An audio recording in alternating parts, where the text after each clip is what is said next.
আচ্ছা শ্বশুর ফাদার, আপনি কি বিয়ে করেছেন? আদামায় আদামায় ধরলো প্রেমের বিষে নতুন বয়সে আদামায় ধরলো প্রেমের শ্বশুর ফাদার কি আসতেছেন? আমি হাসতেছি। ও আচ্ছা। আচ্ছা শ্বশুর ফাদার, আমরা যে গাঙের দাঁত দিয়ে হাঁটে যাচ্ছি, এই গাং কাটি ছিল কিনা? বাপ কাটিছিল রে। তাই এত মাটি রাখছিল পানি? আমি খাইছিলাম রে, আমি খাইছিলাম। হাতে কিস কিস করেছিল না? আর একটা কথা যদি কষ্ট হাত বাইরে ভাঙিয়ে ফেলাবো নে। দাঁত বাড়ি ভাঙে ফেলালি আমি শ্বশুর বাড়ি যা গোস্ত চাবা খাবো নি কাম্মা হরি? কষ্ট ছাড়া খাবো না খেম্বা খাইলে। এই দিদি ভাবি কি বানাইছে? তো মজা হয়নি।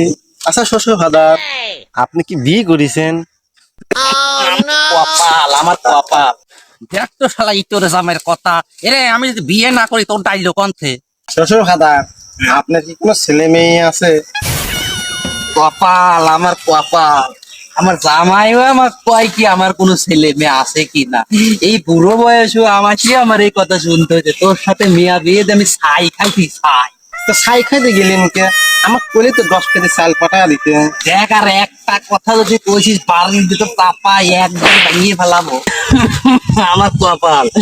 এখন আমি 68,000 গ্রাম ঘুরিয়ে মিয়ার বাপ করে কব মিয়া বিয়ে দেওয়ার আগে মিয়ার জামাই দেখে বাড়ি ঘর আছে কিনা, জামাইয়ের সঙ্গে মিয়া মানায় কিনা, তারপর তোমরা দেখে শুনে মিয়া বিয়ে দেবে। শ্বশুর ফাদার কি যাত্রাপালায় অভিনয় করতেছেন? দেখ আর একটা কথা যে কইছিস বাড়িতে ছাপা ভাঙিয়ে ফেলাবো যে সবাই তোরে জামাই। তোমার মেয়ে আমার ফকির বানা ফেলালো। খালি খালি টাকা চায়, খালি টাকা চায়। আজ 60,000, কাল 5,000, আর একদিন 10,000। আমাকে একবারে ফকির বানা ফেলাইছে। এই এত টাকা দিয়ে মেয়ে করে ডাক। তো এত টাকা দিয়ে মেয়ে করে কিছু আমি কেবা করি গো?